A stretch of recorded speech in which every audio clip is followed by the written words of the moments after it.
గెలిపించారు, నమ్మారు, తీసుకొచ్చారు, అధికారంలో కూర్చోబెట్టారు. ఎవరికి రానంతటువంటి ఆధిక్యతను తీసుకొచ్చేశారు. 151 స్థానాలు ఇచ్చారు.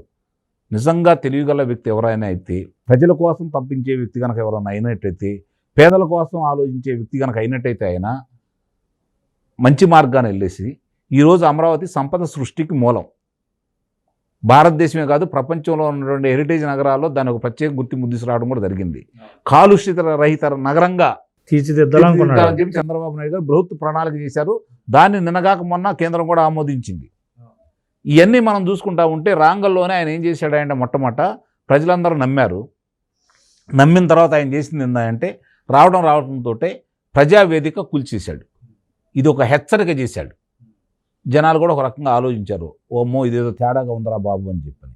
ఆ తర్వాత ప్రతిపక్ష నేతల మీద పడ్డాడు. వ్యక్తిగత కక్షలు తీసుకోవడం మొదలుపెట్టేశాడు. మనం అనుకున్న మనిషి కాదు ఇతను అసలు రూపం ఇదే కదా, మనకు కొత్తగా తెలియాల్సింది, మనం ఎంతో తప్పు చేసామనే భావన ప్రజల్లో రావడం కూడా జరిగింది. తరువాత అంశం ఎత్తుకున్నాడు, అమరావతి రాజధానిని నాశనం చేయడం కోసం 3 రాజధానుల అంశాన్ని ప్రజల మీద తీసుకొచ్చేసాడు. వీటి అన్నిటికంటే ముఖ్యంగా ముందుగా ఇసుక, దీంట్లో ఏదో అవినీతి జరిగిందని చెప్పని అన్ని నెలలు రామారామే 1 సంవత్సర కాలం పాటు ఇసుకని బయటికి తీసుకురాకుండా చేయడం కూడా జరిగింది. దానివల్ల ఎంతమంది ఆత్మహత్యలు చేసుకున్నారో, ఎంతమందికి ఉపాధి లేకుండా పోయిందనేది మనందరం చూస్తూనే ఉన్నాం. ఇవన్నీ ఒకటి చూసుకుంటా వస్తున్న తర్వాత ప్రజలందరికీ అర్థమైపోయింది. ఈ ప్రజలందరికీ అర్థమైపోయి ప్రజలు తిరుగుబాటు చేయబోతున్నారు, ప్రతిపక్షాలు పోరాటం చేయబోయే సమయంలో అతనికి అయాచితంగా కలిసి వచ్చింది ఏంటంటే కరోనా మహమ్మారి వాస్తవంగా జగన్మోహన్ రెడ్డి గారిని కాపాడింది.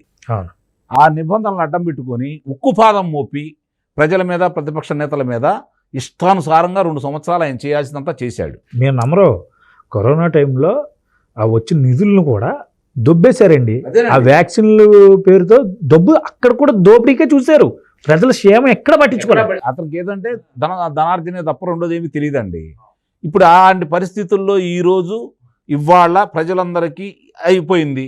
మరి ఏం చేయాలనుకునే సమయంలో స్థానిక సంస్థల ఎన్నికలు రావడం కూడా జరిగింది.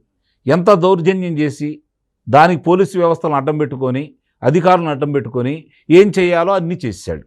ఒక రకంగా కొన్ని స్థానాల్లో వాళ్ళు మేము పోటీ చేస్తామని చెప్పి ముందుకొచ్చే పరిస్థితి లేకుండా చేయడం కూడా జరిగింది. బెదిరించారు, దౌర్జన్యం చేశారు, హత్యలు చేశారు, ఎన్నో చేశారు వాళ్ళు. సరే, ఇక వాళ్ళు ఒక్కోటి జరుగుతూ ఉంటే ఒక కులాలను ఎత్తుకోవడం మొదలుపెట్టాడు. ఈరోజు చూస్తున్నాడు కదా, నా ఎస్సీ, నా బీసీలు అని చెప్పని. సుధాకర్ బాబు గారు ఎస్సీ కాదా? చనిపోయిన దళిత డ్రైవరు సుబ్రహ్మణ్యం గారు ఎస్సీ కాదా? లేకపోతే శిరోమణం చేసిన వాళ్ళు ఎస్సీ కాదా? మాచర్లలో మాస్క్ ధరించలేదని చెప్పని దౌర్జన్యం చేస్తే అతను ఎస్సీ కాదా? ట్రాక్టరు మీదకు బానిచ్చిన వాళ్ళు ఎస్సీ కాదా? మరి మైనార్టీలు వచ్చేసరికి మీ ప్రభుత్వంలో జరిగినటువంటి మీ అధికారులు, మీ స్థానిక నాయకులు చేసిన దౌర్జన్యాన్ని తట్టుకోలేక కుటుంబం ఆత్మహత్య చేసుకున్న వాళ్ళు ముస్లిమ్స్ కాదా? మైనార్టీలు కాదా? ఎవరు, ఏ కులం మీద మీరు ఈరోజు ప్రేమ చూపిస్తుంటే వాళ్ళు ఎవరు అన్యాయం అయిపోయింది? ఎవరు? ముఖ్యంగా వాళ్లే కదా. ఈరోజు భారతదేశంలో ఏ రాష్ట్రంలో జరగని దళితుల మీద దాడి జరిగింది ఆంధ్ర రాష్ట్రంలోనే కదా. ఇవన్నీ ప్రజలు గమనించారండి.